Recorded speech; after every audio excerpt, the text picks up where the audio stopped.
The tax return deadline, and reporter Ian Brown shows us what the post office is doing during one of their busiest days of the year.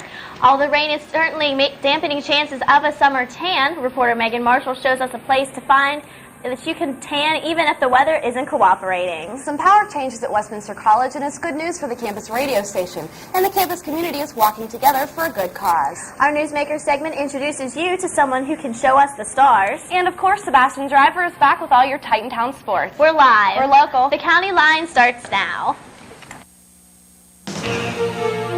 Right behind me is the VFW 5286, or really what's left of it. A vehicle accident knocked out most of the power in New Wilmington today. Big Titantown sports congratulations to the Lady Titans. Ice skating is a favorite activity for people of all ages. For more information, you can pick up a pamphlet like this, which contains a map to the area. Merriman was kind enough to take us up for a hot air balloon ride, so wish us luck. Think of how often you use water each day. Giving tree. Could you explain a little bit about that? Good evening and welcome to this week's edition of the County Line on Thursday, April the 15th. I'm Julie Stolze. And I'm Sarah Bowers. Like Julie said, today is April the 15th, which means today is the tax deadline. You must have your tax return postmarked by 11:59 tonight. Some post offices in our area are staying open late to help you get your taxes submitted on time. The Newcastle Post Office on 435 South Cascade Street is staying open until 11 at night. Also, the West Middlesex Post Office on West Main Street is staying open until 10 at night. If you want to make a last-minute check to see if your local post office has special extended hours, you can call the post office at 1-800-275-8777. If you don't get your tax submitted on time and you owe the government money, you will be charged a late filing and payment penalty. Some of you may have been running around today trying to get your taxes in on time, but reporter Ian Brown shows us that the workers of your local post office are the ones doing most of the work. Very few things are definite in life, but one of them is taxes. And for some people, April 15th can be one incredibly stressful day. Today is the last chance for you to send your information into the Internal Revenue Service. As people flow in and out of the post office all day long with stamps and envelopes ready, Larry Shaner of the New Wilmington Post Office talks to us about how things are running. And these people are usually the people that don't have refunds and they owe the government, so they're going to, of course, put it off to the last minute. Whereas if you have a refund coming in, you want it back so you can buy somebody something. Especially today in the New Wilmington office, there's always a line. But not to worry, there's extra help brought in today. But lines at post offices in larger cities like Pittsburgh or Youngstown, even the post office in Hermitage, can reach out the door and around the corner. It hasn't been too bad as yet. It's only been a line like 3 or 4 people. So if you go to a larger office, you might have people lined in and out the doors like Pittsburgh, Hermitage, larger offices. They usually handle pretty good. I mean, the people realize there's going to be lines. It's just, they're looking forward to it maybe, I don't know. But not to worry, in a little while you might be receiving a nice check from the government as tax returns come back. Then it's just a matter of deciding what you want to spend your money on. Whenever I get my income tax back, I'll pay my city taxes, and then the wife will usually go get something for the grandkids. And for those of you still struggling to fill out your taxes, don't worry, because some area post offices are open until midnight tonight. Reporting for the County Line, I'm Ian Brown. Although we've seen our share of April showers this week, many locals are still finding a way to catch some rays. Reporter Megan Marshall shows us how. That's right, Sarah. Even though we haven't seen much sun lately, there are people walking around with an end of the summer tan, and that's because of the popularity of indoor tanning. But there are some things you need to know before hitting the beds. Walking into a salon, signing a consent form, and leaving minutes later with a bronzed look is routine for many people, according to New Wilmington Tanning Salon owner Joyce McFadden. You don't have time to lay out in the sun. It's just more convenience, and this is what indoor tanning is about, is convenience. The customers' reasons for tanning are endless: getting ready for prom or the summer, or just feeling better year-round. College student Erin Brownstein begins tanning in the spring. I get really tired of being pale all winter, so I like to get color, and it really helps with not burning when you go to the beach. It helps you get a good base. Although the customers are already aware of the benefits of indoor tanning, they might not know about the harmful risks. But the professionals say that if the customer is responsible, they won't have to worry about any damage. Signs around salons warn customers of the possible harmful effects of tanning. Hermitage salon owner Stephanie Gilliland says that not wearing protective eyewear in the beds can lead to long-term problems. Shutting your eyes doesn't block the UV rays from going through the thin skin. There's all kinds of eye infections that can happen. Certain medications can increase a tanner's risk of burning. If they're taking the photosensitive medication, they still insist on tanning. What will happen to them is they'll get hives, maybe a rash, or sometimes nothing happens at all. It just depends on how the body reacts. Gilliland has tanned indoors daily for 11 years, but she doesn't suggest the same for others. Moderation is the key, and that's what's recommended for you. Neither of the salon owners dubbed indoor tanning as a safe alternative to natural sun, but Gilliland did point out that burning outdoors has the same potential risks. In Lawrence County, reporting for the County Line, I'm Megan Marshall. This Saturday, April the 17th, marks the 7th annual Relay for Life at Westminster College. Campus fraternity Alpha Sigma Phi will coordinate the event, which raises money for cancer treatment. The relay will kick off at 10 in the morning and end at 10 at night. Throughout the day, participants will enjoy special ceremonies that help raise cancer awareness and honor those who have fought the battle against this potentially fatal disease. A former American Cancer Society executive from the Ohio division who stole almost $7 million from the organization claims he was conned into pleading guilty 4 years ago. Daniel Wyant is currently in a state prison and has filed a motion asking that his 13-and-a-half-year prison term be reduced or thrown out. 39-year-old Wyant says his defense attorneys failed him and the U.S. Attorney's Office reneged on an agreement that would have put him in jail for 9 years at the most. Pat and I found a local place where you can catch a glimpse of your favorite movie stars. Find out where we went on the road this week when the County Line continues. Okay, girls, it's 3 o'clock. What is he looking at? Oh, so obvious. Captain Obvious has scored again. Open the window, say something. Oh, he's really going to down. Hi. Hi. Hey, guys. Hi.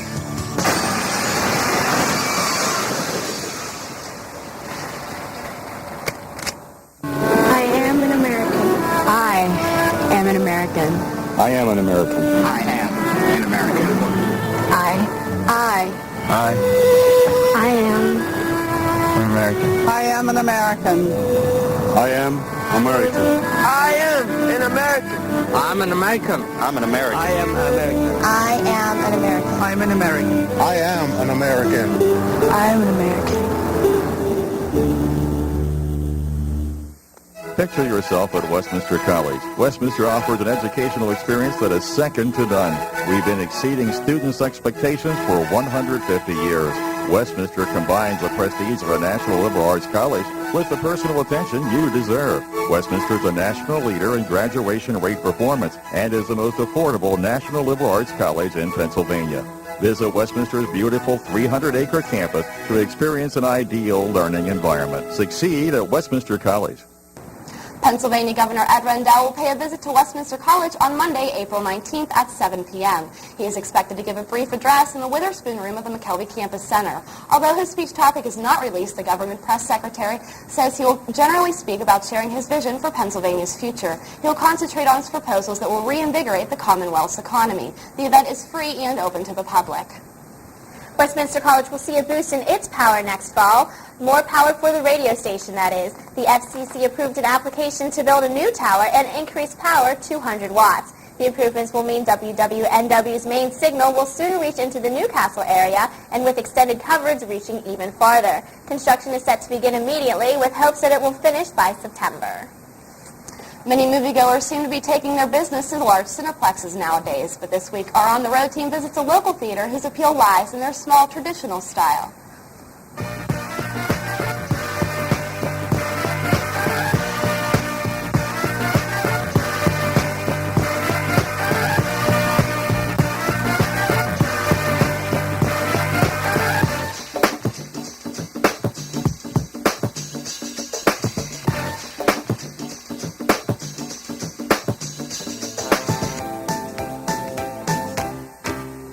Lights, Camera. action.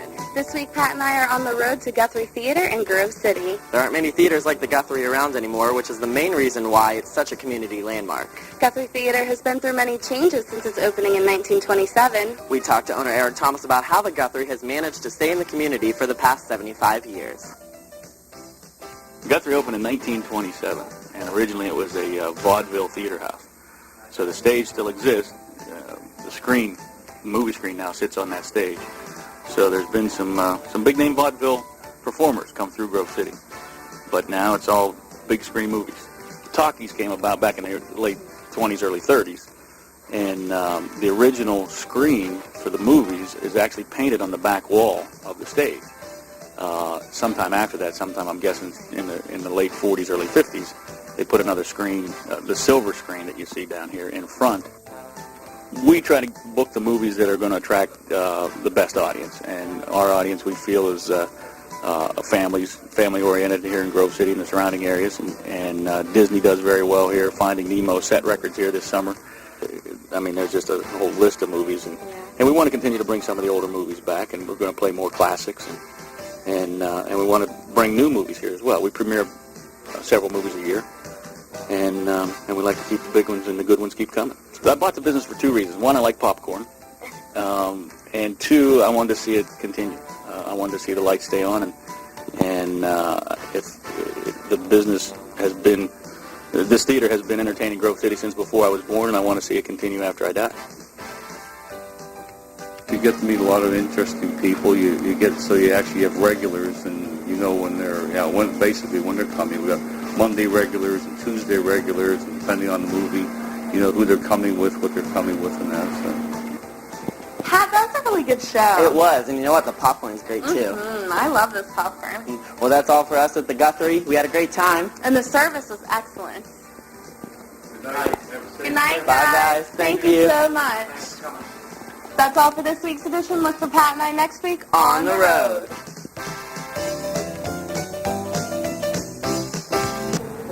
Coming up after the break, Sebastian Driver gives us a sneak peek into a multi-million-dollar sports complex opening this weekend in Grove City. And in our Newsmaker segment, Crystal Schumacher is here with Dr. Samuel Whitener to show you how you can get a closer look at the stars. Stay tuned as the County Line continues.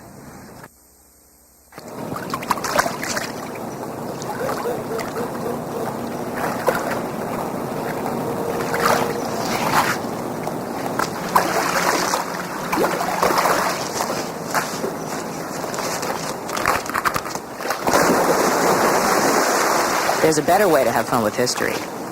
Visit americaslibrary.gov. Log on, play around, learn something.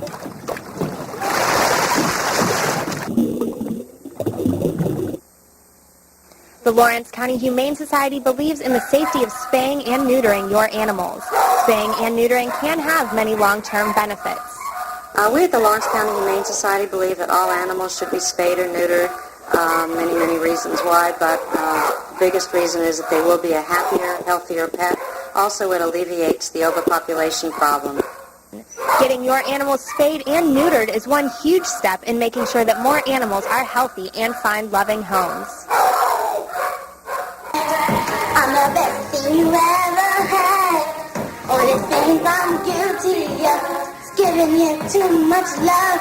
Making you crazy, making you right. Making me fall, making me suspect. Seem to think I'm playing your game. Don't you know this is me. There's a better way to have fun with history. Visit americaslibrary.gov. Log on, play around, learn something. Welcome back to Titantown Sports. I'm Sebastian Driver, and a historic week in athletics as Phil Mickelson, the forgotten golden boy of golf, won his first major at the Masters. For those of you who don't follow golf, Mickelson winning a major is like the Boston Red Sox winning the World Series. Close time and time again, but never able to get over the hump. So that got us to thinking, which bad luck non-championship streak do you think will be broken next? Baseball first, where a couple of curses have had their way for the better part of the past century against the Cubbies and the Red Sox. As a Buffalo sports guy myself, I had to put the Bills up there, who have never won a Super Bowl despite 4 straight championship appearances in the 90s. The NBA's Sacramento Kings have been close but no cigar plenty over the last couple of years. And me, will I ever make a right pick again coming off last week's over in the Final Four? Who knows? Vote by sending an email to drivers@westminster.edu. What do Las Vegas and Grove City have in common? Not much, but this spring both will play host to one of the most star-studded events in all of collegiate athletics. Here's why the biggest names in college basketball will be in Mercer County this weekend. This weekend, guys like Gary Williams, Tubby Smith, even Jim Boeheim will be here on the courts at the brand new Born to Run sports facility in Grove City, Pennsylvania, taking part in the annual Nike College Basketball Coaches Clinic. And as Director of Operations for Born to Run, Jim Hoyt, tells us he just can't wait to get the weekend started. I just feel like, I've coached my whole life, and it's like prepping for a big game. Like, this is a state championship game, or the national championship game, and it's lots of preparation, it's lots of sleepless nights, but lots of great energy. Hoy is quick to credit Born to Run's construction crew, which has worked around the clock for the past 6 months getting ready for Friday's grand opening. And the crew themselves appreciate the importance of what they're doing. I think it'll have a tremendous effect. We were in a local restaurant the other day and had a grandmother come up to me, and she was like 65 years old. She was all excited about it, and obviously she's not coming in here to play basketball, but more than that, she's obviously looking for grandchildren and things like that. So yeah, I think it'll have a great effect, definitely. The $12 million complex will have everything: soccer fields, a hockey rink, even dormitories, and a hotel right on the grounds. Hoy talks about what kind of impact Born to Run could have on the local economy. Well, for example, the Snickers soccer tournament, Sebastian, I know you're aware of what that was. That used to be held at Family First in Erie. When they lost that tournament, that was over 360 teams, and they lost that tournament. The headline on the Erie Times that day, when it was announced that they lost that tournament, that was a $10 million hit to Erie County's economy. Just one tournament. So, we're going to bring in big tournaments. We're going to bring in national tournaments. We've got national cheerleading competitions scheduled here, national AAU boys basketball and wrestling events. We're really going to make a powerful and positive impact on the economy here. Born to Run is expecting about 1,200 coaches everywhere from Canada to Kentucky will be represented. Should be a great weekend of basketball. Now, Sean Toomey is a name you might not recognize, but his importance to Westminster athletics is undeniable. Reporter Amanda Oliveri has a story on Westminster's head athletic trainer. Baseball, America's favorite pastime. It's one of those things everyone knows at least something about it. There's the pitcher, the batter, the bench, the coach. All of these are common knowledge. But there's a secret weapon behind the scenes that few know anything about. What is this weapon? And what does he do? Now I'm going to take you inside to meet the man who some say is the backbone of the Titan Athletic Department. Sean Toomey is one of 3 athletic trainers here on campus. Having been here 15 years, Toomey has seen a lot of our Titans at their worst.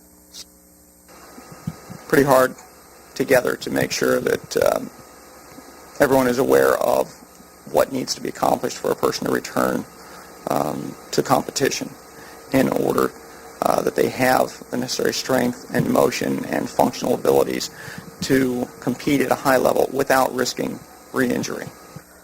Toomey got into the athletic training program after spending time in high school as an athlete himself who was prone to injury with no one to care for him. The program, specifically Westminster's, has been expanding throughout the years. The equipment we have has improved. We're in the process of putting a lot of our record keeping on computers so that we can be a little more fluid and up to date in our management there. I think that's probably the biggest thing for us, is to continually look and find ways to keep our people in the best shape that we can keep them. With Sean Toomey keeping our players healthy, there's no doubt we will have to make room in the trophy cases, including this one behind me. For the County Line, I'm Amanda Oliveri. In our buzzer-beating segment, 3 Titans honored amongst PAC athletes this week. First off, Heidi Kimmel named PAC Softball Hitter of the Week.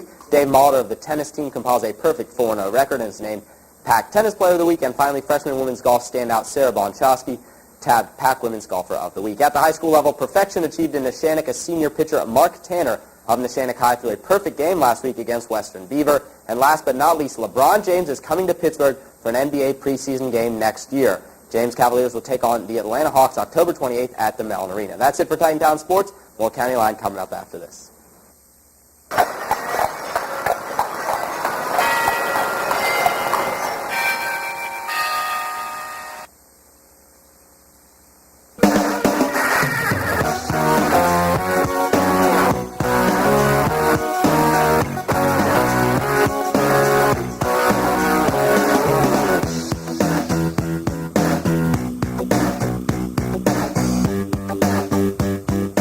Titan Traverse. Check us out on the web.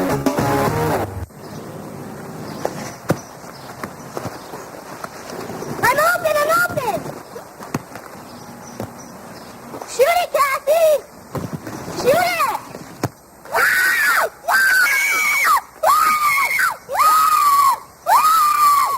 There's a better way to have fun with history. It's okay, Amelia. Visit americaslibrary.gov. Log on, play around, learn something. On 3. 1. Titan Radio Digital 88.9 FM. I'm Erica Hink with you, and do you want brand new music? You got it right here on 89 FM.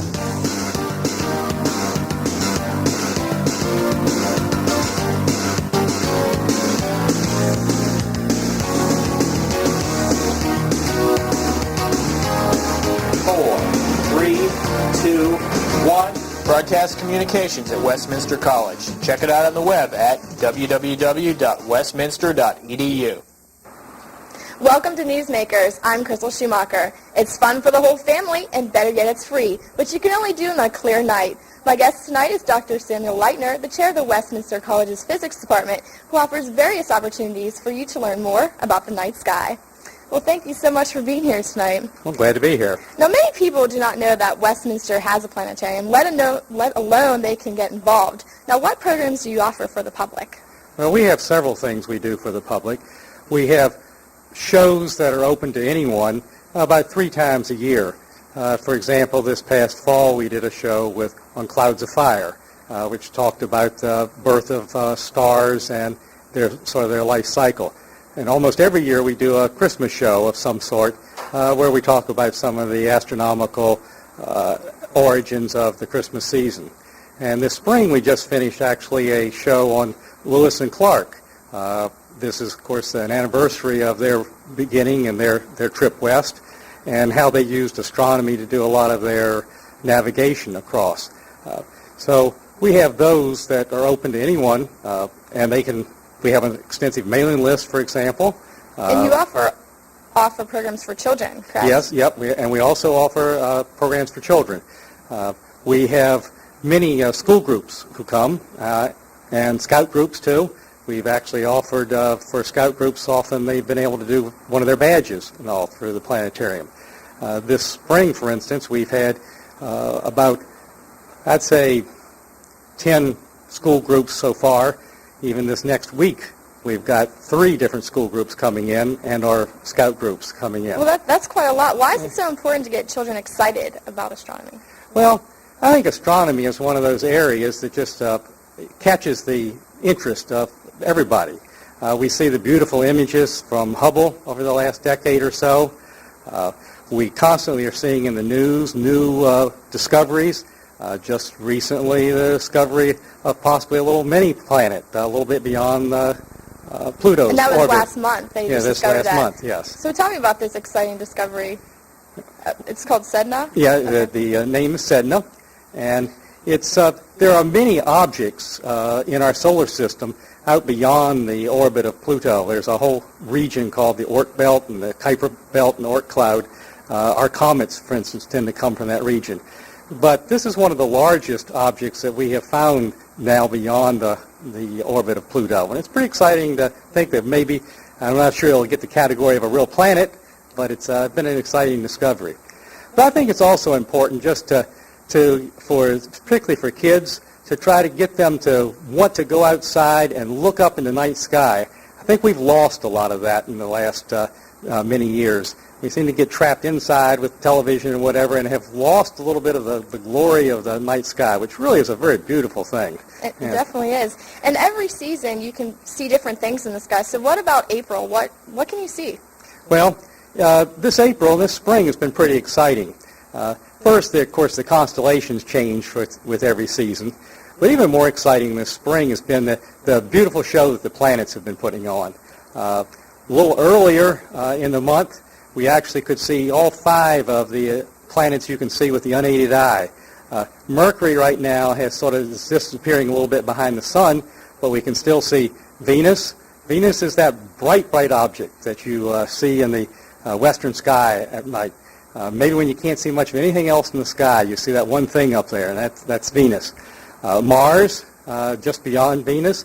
Then a little further up in the constellation Gemini is Saturn. And then a little further over in the high in the sky in the southeast is Jupiter.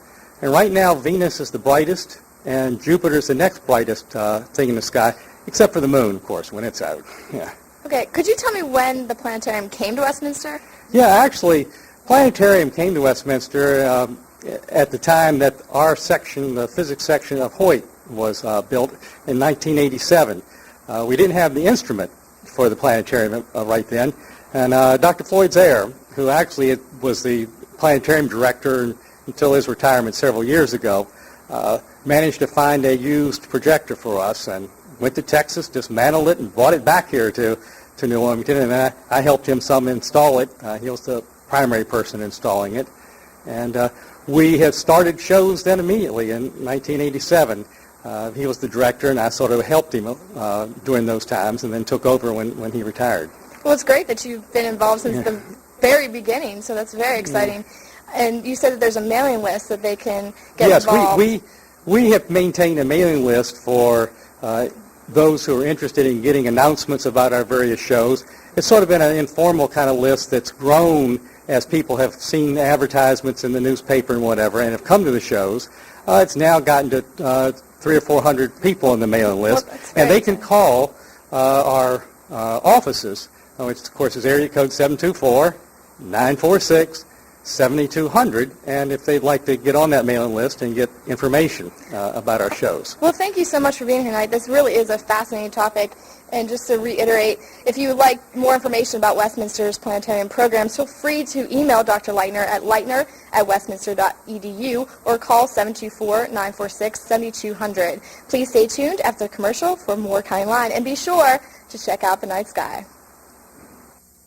I got a filet of sole and a cracked crab for Mr. Studied higher math back in school and now can order expensive lunches and charge it to the company. Next office down the hall.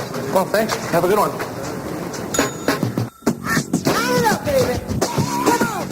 Ralph Hernandez, congratulations! You can now get college loans, government jobs, and job training. Men must register with Selective Service when they turn 18. Go to sss.gov or the post office. It's the law. Picture yourself at Westminster College. Westminster offers an educational experience that is second to none. We've been exceeding students' expectations for 150 years.